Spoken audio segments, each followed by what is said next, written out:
Atos, capítulo 9.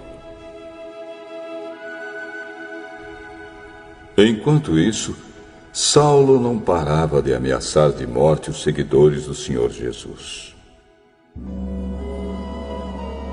Ele foi falar com o grande sacerdote e pediu cartas de apresentação para as sinagogas da cidade de Damasco. Com esses documentos, Saulo poderia prender e levar para Jerusalém os seguidores do caminho do Senhor que moravam ali, tanto os homens como as mulheres. Mas na estrada de Damasco, quando Saulo já estava perto daquela cidade, de repente,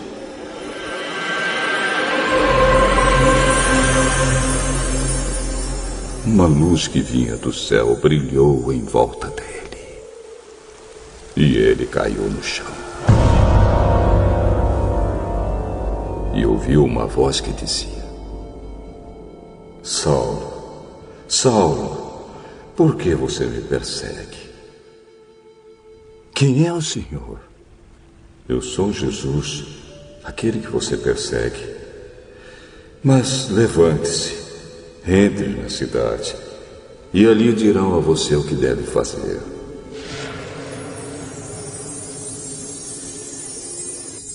Os homens que estavam viajando com Saulo ficaram parados, sem poder dizer nada.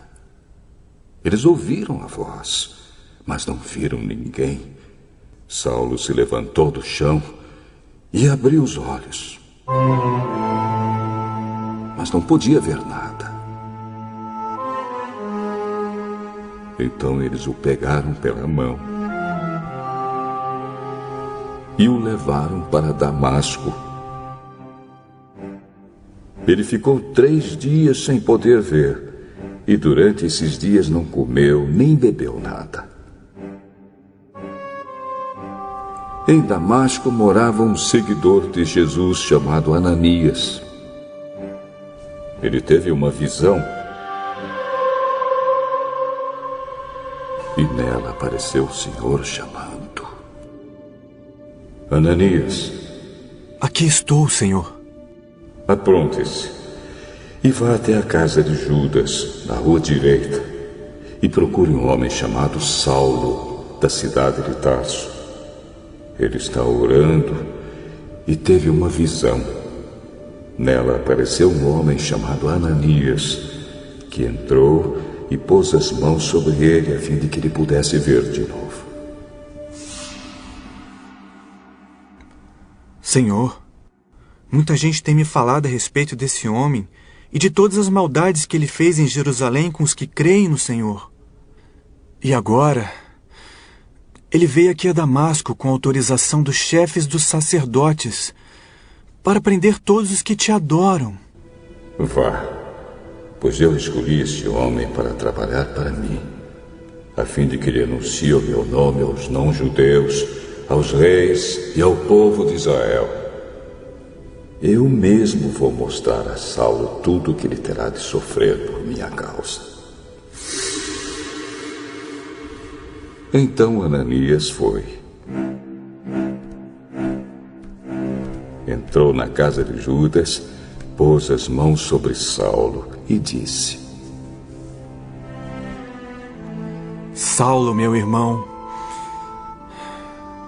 o Senhor que me mandou aqui é o mesmo Jesus que você viu na estrada de Damasco. Ele me mandou para que você veja de novo e fique cheio do Espírito Santo. No mesmo instante, umas coisas parecidas com escamas caíram dos olhos de Saulo. E ele pôde ver de novo. Ele se levantou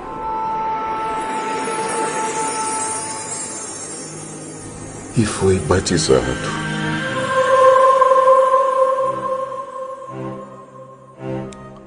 Depois ele comeu alguma coisa e ficou forte como antes. Saulo ficou alguns dias com os seguidores de Jesus em Damasco. E começou imediatamente a anunciar Jesus nas sinagogas, dizendo: Jesus é o Filho de Deus.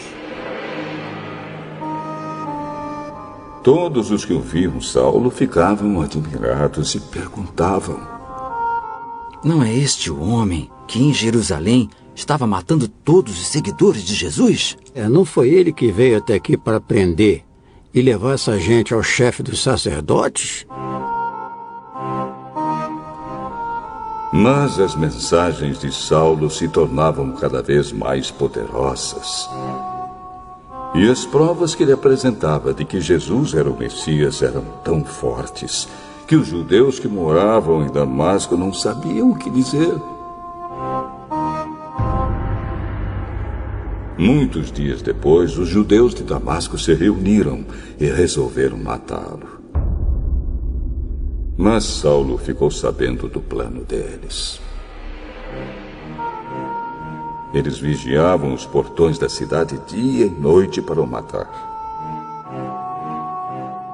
Mas certa noite, os seguidores de Saulo puseram ele dentro de um cesto e o desceram por uma abertura que havia na muralha da cidade. Então Saulo foi para Jerusalém e tentou juntar-se aos seguidores de Jesus. Porém, todos tinham medo dele porque não acreditavam que ele também era seguidor de Jesus. Então Barnabé veio ajudá-lo e o apresentou aos apóstolos. E contou a eles como Saulo tinha visto o Senhor no caminho e como o Senhor havia falado com ele. Barnabé também contou como, em Damasco, Saulo, pelo poder do nome de Jesus, havia anunciado corajosamente o Evangelho. Depois disso, Saulo ficou com eles, andando por toda parte em Jerusalém. E pelo poder do nome do Senhor, ele anunciava corajosamente o Evangelho. Ele também conversava e discutia com judeus que tinham sido criados fora da terra de Israel, mas eles procuravam um jeito de matá-lo. Quando os irmãos souberam disso, levaram Saulo até a cidade de Cesareia e depois o mandaram para a cidade de Tarso. Em toda a região da Judéia, Galiléia e Samaria, a igreja estava em paz. Ela ficava cada vez mais forte, crescia em número de pessoas com a ajuda do Espírito Santo e mostrava grande respeito pelo Senhor Jesus. Pedro viajava por toda a parte. Um dia foi visitar o povo de Deus que morava na cidade de Lida. Encontrou ali um homem chamado Enéas, que era paralítico e fazia 8 anos que não saía da cama. Pedro lhe disse: Enéas, Jesus Cristo já curou você. Levante-se e arrume sua cama. Na mesma hora, Enéas se levantou. Então todos os moradores da cidade de Lida e da região de Saron viram isso e se converteram ao Senhor. Na cidade de Jope havia uma seguidora de Jesus chamada Tabita. Este nome em grego é Dorcas. Ela usava todo o seu tempo fazendo o bem e ajudando os pobres. Naqueles dias, Dorcas ficou doente e morreu. Lavaram o corpo dela e depois o puseram num quarto do andar de cima. Jope ficava perto de Lida. Quando os seguidores de Jesus em Jope souberam que Pedro estava em Lida, enviaram 2 homens para levar-lhe o seguinte recado: Por favor, venha depressa até Jope. Então Pedro se aprontou e foi com eles. Quando chegou lá, eles o levaram para o quarto de cima. Todas as viúvas ficaram em volta dele,